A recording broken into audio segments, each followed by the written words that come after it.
Howdy folks, and welcome back to World of Warships with Rear Admiral Jingles, and today we're going to be taking a look at a ship that's been in the game for some time now, the premium German Tier 6 cruiser, the Admiral Graf Spee. Launched on the 30th of June 1934 and commissioned on the 6th of January 1936, the Deutschland class Graf Spee was, well, according to the Germans, a Panzerschiff, an armoured ship. The British called her a pocket battleship, and for good reason. Those are 283mm guns mounted on the Graf Spee in two turrets, one up forward and one aft. According to the Germans, her design was well within the limitations imposed by the Treaty of Versailles, and she did not displace more than 10,000 tons. In reality, once fully loaded, the ship displaced more like something in the region of 16,000. If the Graf Spee had been a British ship, she would almost certainly have been classed as a battle cruiser. The whole idea being that she had the speed to avoid entanglements with anything that had the firepower to sink her, and anything that was fast enough to catch her, she had the firepower to deal with.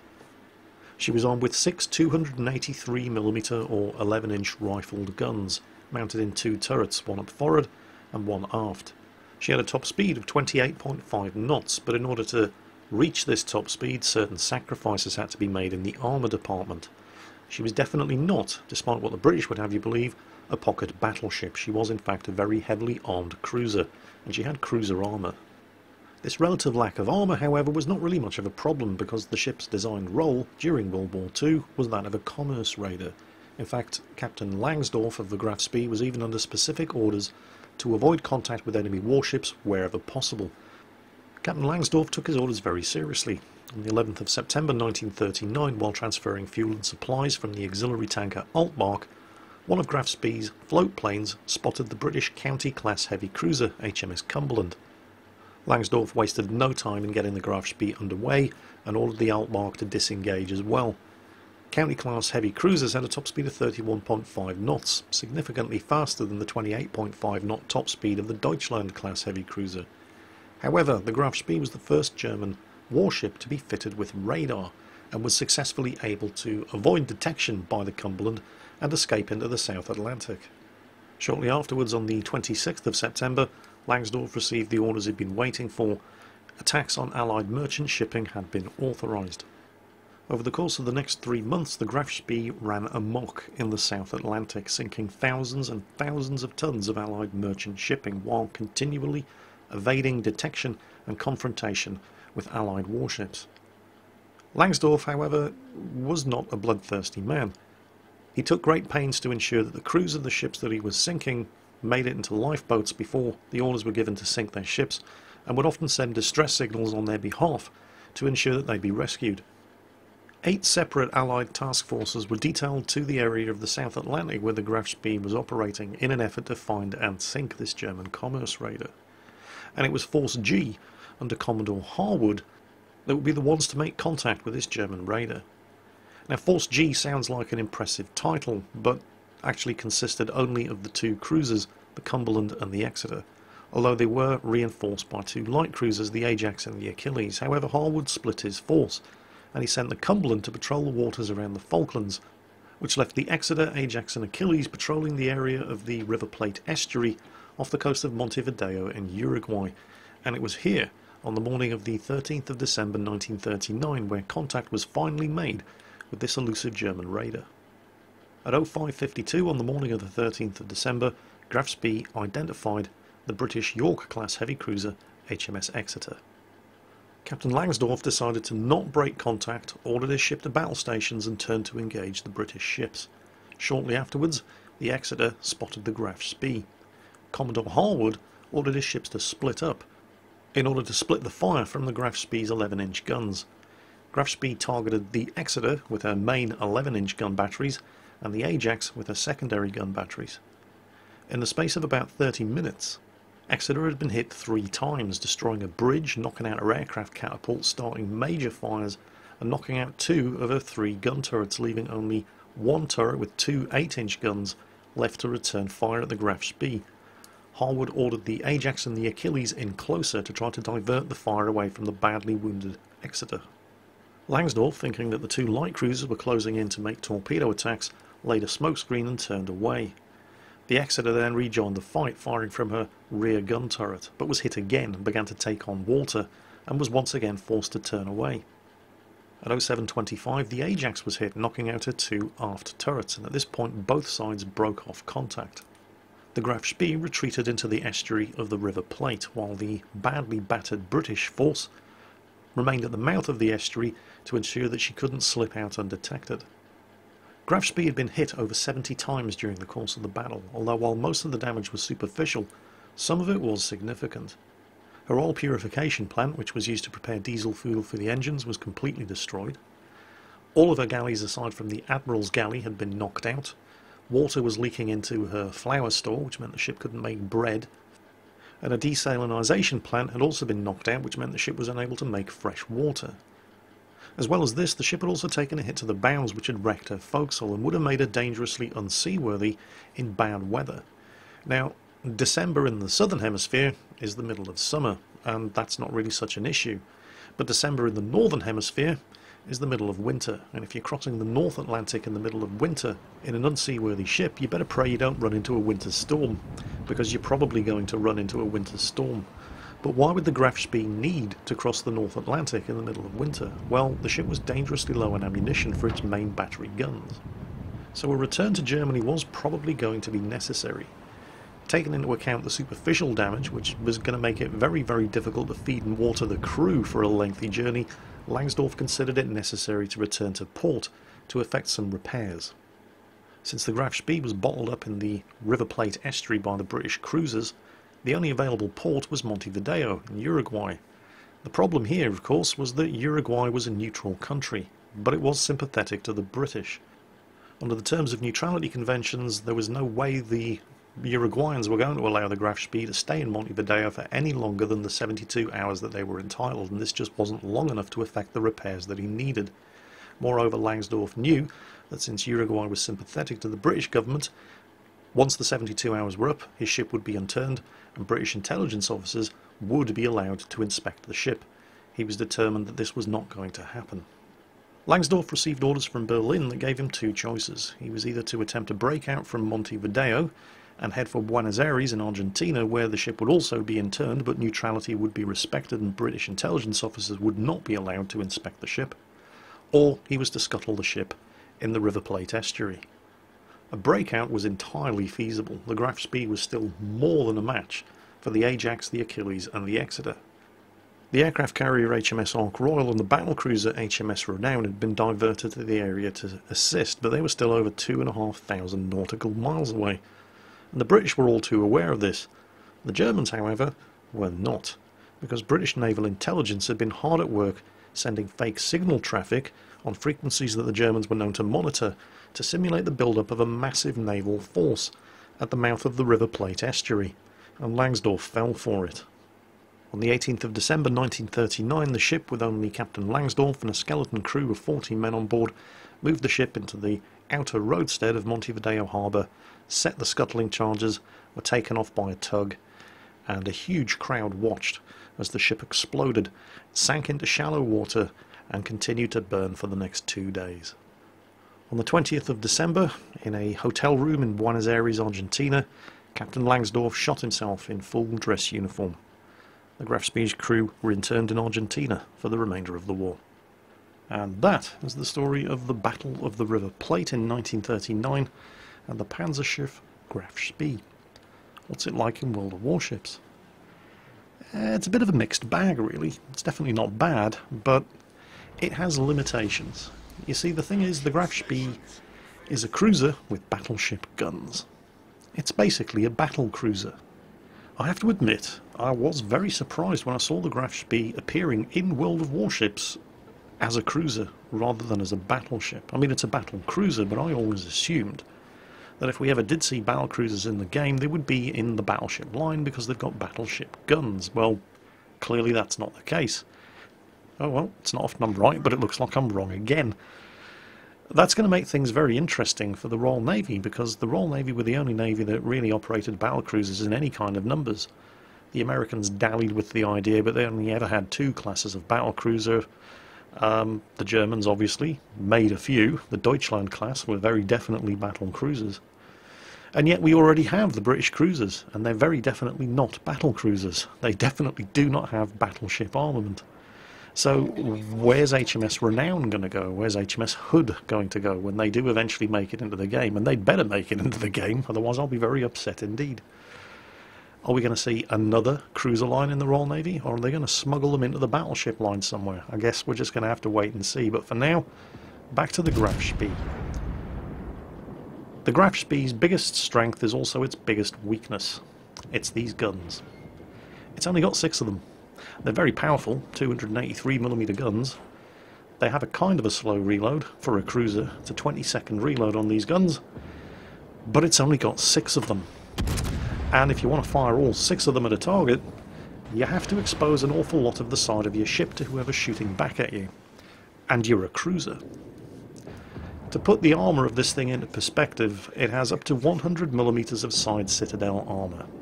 The USS Cleveland, which is a Tier 6 American cruiser, has 127mm of side citadel armour. This ship cannot take a beating.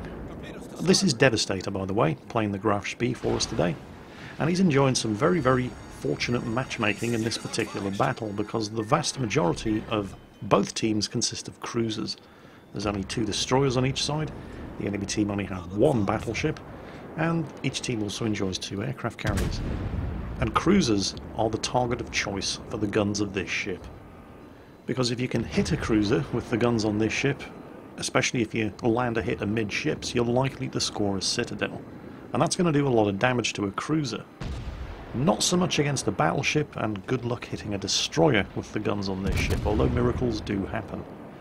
You see, the thing is, generally speaking, when a battleship fires its guns at a cruiser, some of the shots are going to go long, some are going to go short, some are going to go to the left, some are going to go to the right, and generally speaking, you're lucky if you score 1 or 2 hits. But other battleships, this works because they operate on the theory that if you throw enough shit at the wall, some of it's going to stick. They have lots and lots of guns firing at a target. The Graf Spee does not. It only has 2 turrets with 3 guns per turret, 6 guns in total. There is not a large amount of shit for the Graf Spee to throw at the wall, so there's less of it available to stick. Now what tends to be the case, at least so far in my experience, is that when you're unloading a maximum of 6 shots in the Graf Spee at your target, you can expect on average 2 of those shots to hit. Now if you're swapping fire with a battleship in this ship, they're going to have a hell of a lot more of these large caliber guns to fire at you. And in most cases, their guns are going to be bigger than yours as well.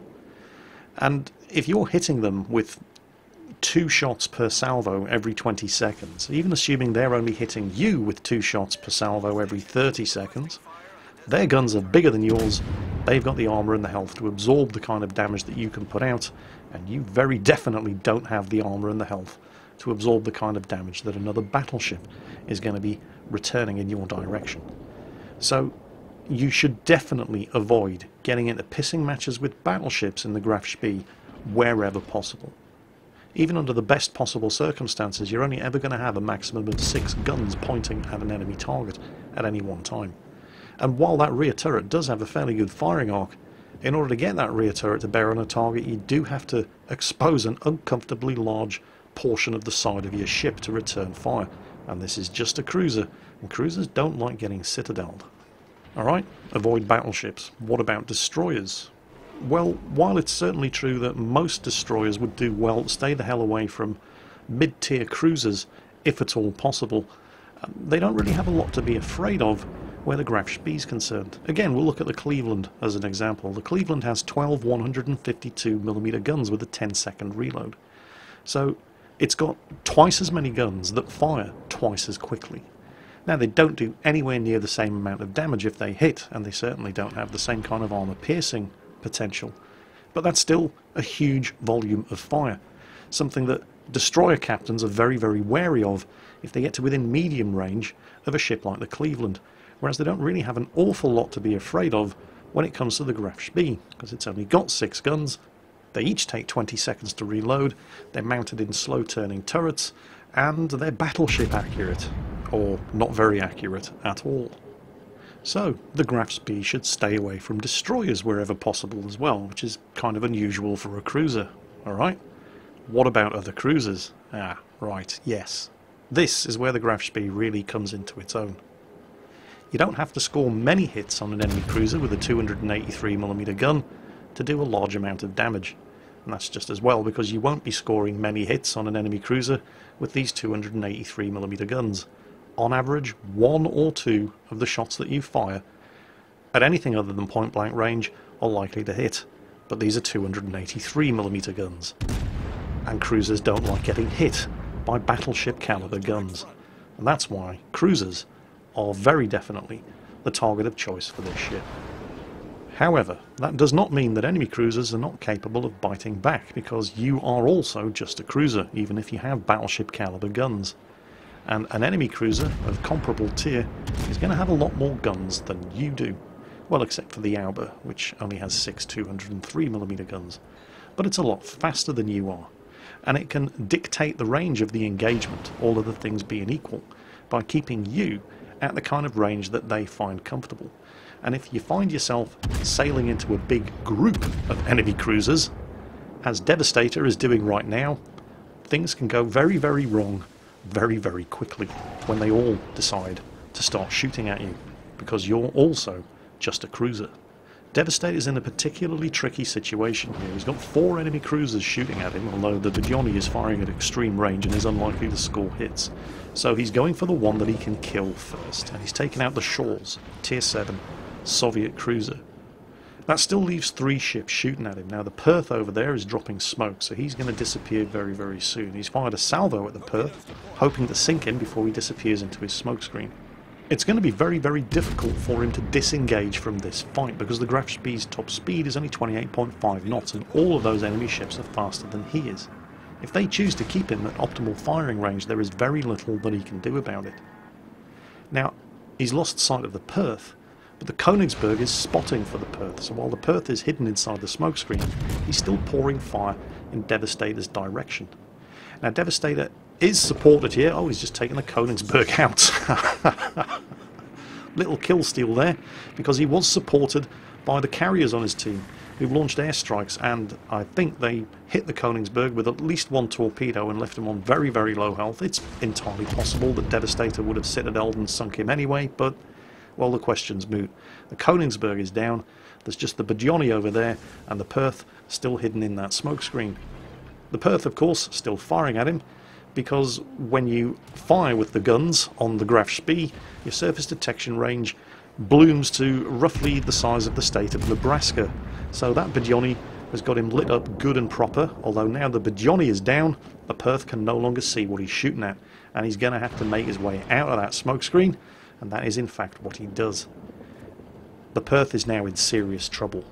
Devastator checking for a firing angle on his torpedoes there, and you can see one big advantage that the Graf Spee does possess, the very aggressive firing angle of those torpedoes.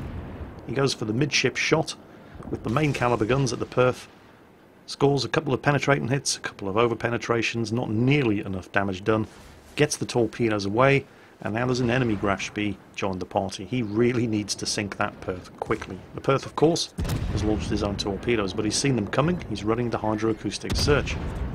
His damage repair ability is now on cooldown, so the health that he has remaining is all the health he's going to have for the next minute or so. He's managed to sink the Perth, hit him with a torpedo. He's not out of the woods yet, however. He can't recover any more health for at least another minute, and he's getting shot at by another Graf Spee.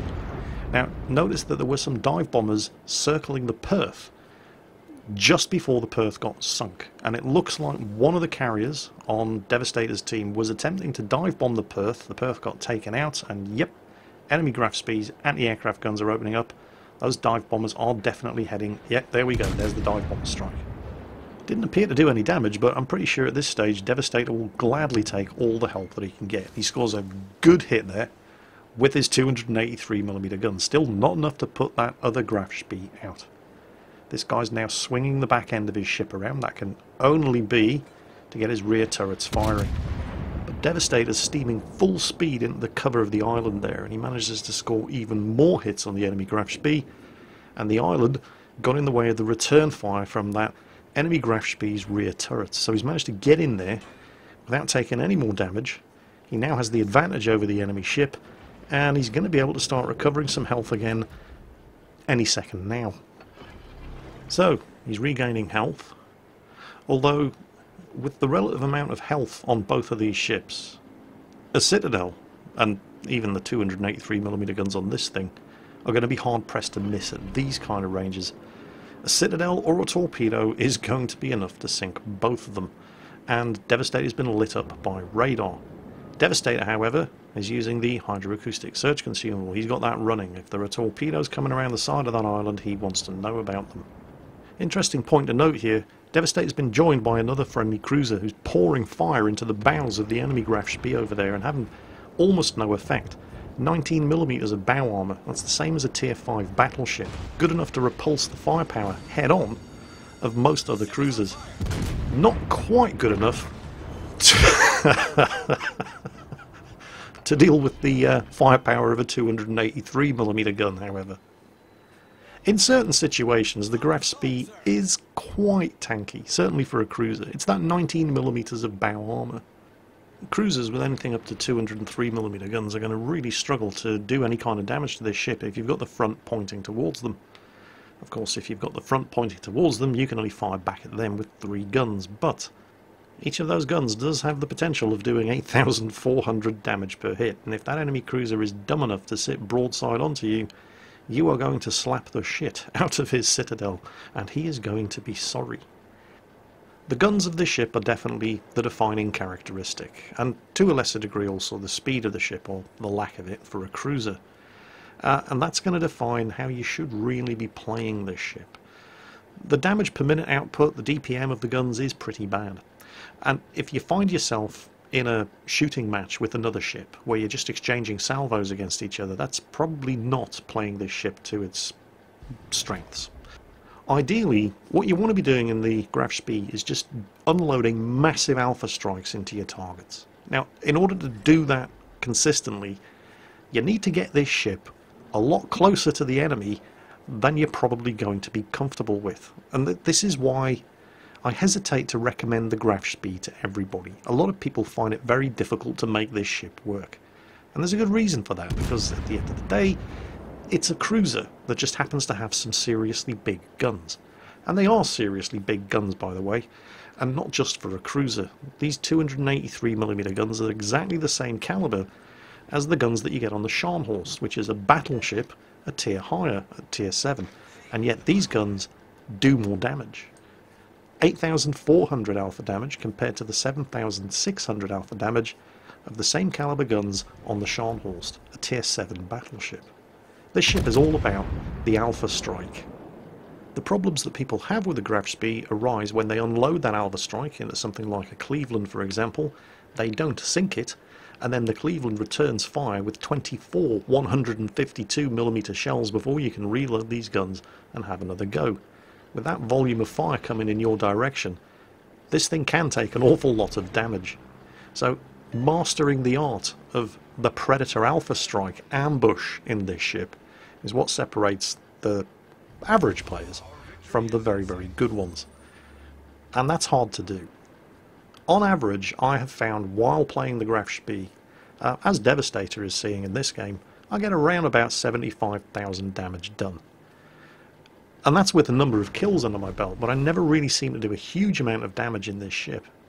In order to do those large damage numbers, you've got to get in close to medium range, where the relatively good accuracy for a battleship comes into effect. It's still lousy accuracy for a cruiser, but you need to make as many of those shots hit the target and penetrate and not over-penetrate as possible, because over-penetrations are really going to hurt your damage output in this thing.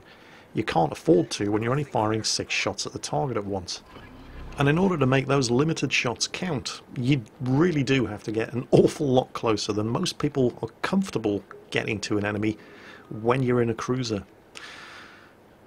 Nevertheless, aggressive play in the Graf Spee is supported by a number of factors.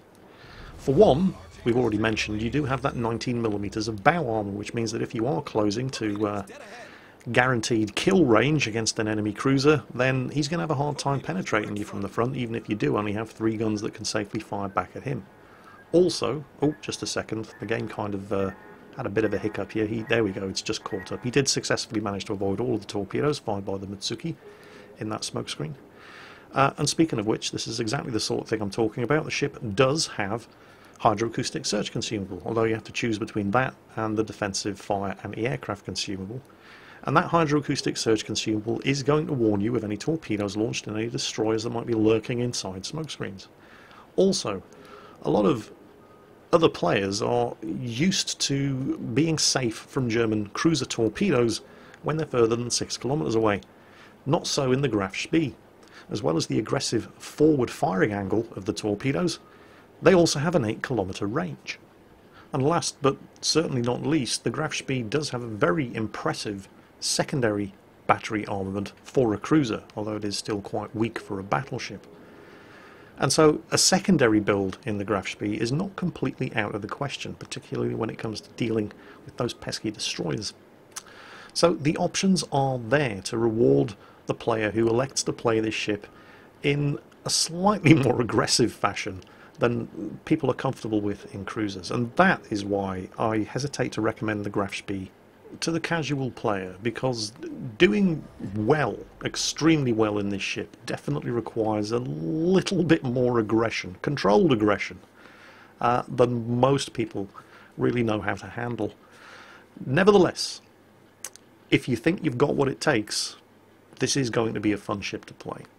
And so that is the Deutschland class battlecruiser, the Admiral Graf Spee Premium Tier 6 German cruiser, now available in World of Warships. Hope you enjoyed today's video, and as always, take care, and I'll catch you next time.